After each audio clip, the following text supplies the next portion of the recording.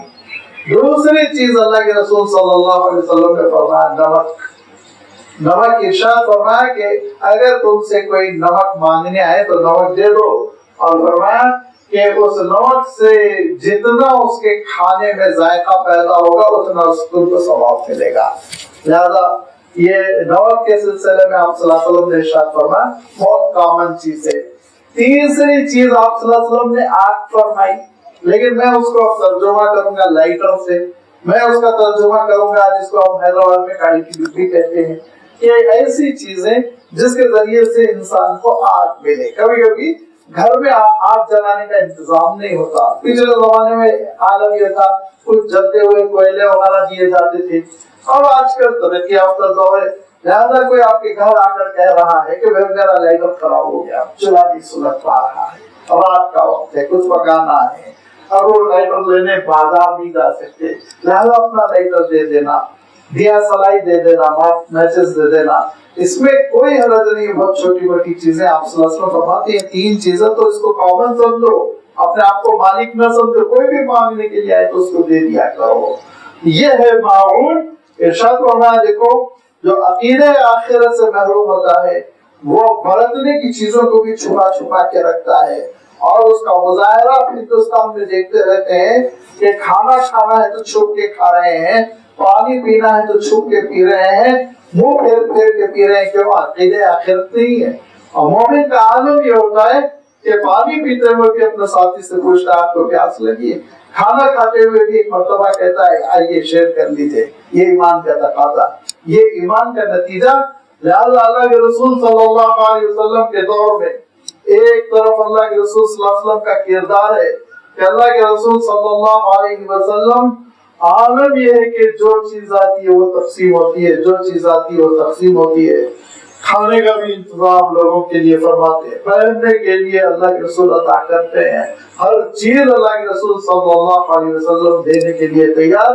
دوسری جانب بابو لہب بابو جہل روز بار شہدا جمع کر رہے ہیں، خزانے بنا رہے ہیں، لوگوں کو محروم کر رہے ہیں، اپنی پرسنل جو ٹریجری ہے اس میں بھرتے چلے جانے، سب چھوڑ کے مر کے چلے گئے۔ یہ دونوں کردار تمہارے سامنے ہیں، کون کعبۃ اللہ کا متولی بننا چاہیے تم خود فیصلہ کرو، کعبۃ اللہ کا خادم کس کو ہونا چاہیے، کعبۃ اللہ کی دعوت کا علمبردار کون ہے تم خود غور کر لو۔ انسانی کردار بتا رہے ہیں کہ کون کس کام کے قابل ہے۔ لہذا اس کے بعد ارشاد فرمایا کہ یہ صلاحیت، یہ منصب، یہ فضیلت، یہ اعلیٰ مقام جو کوثر میں سب کچھ آ جاتا ہے وہ اے رسول ہم نے آپ کو عطا کیا۔ یہ اللہ تعالیٰ نے وضاحت سورۃ الکوثر میں کی، انشاءاللہ اس کی تفصیل اور اس کی تشریح آئندہ مجلس میں آئندہ اتوار آپ کی خدمت میں رکھی جائے گی۔ وآخر دعوانا ان الحمد للہ رب العالمین۔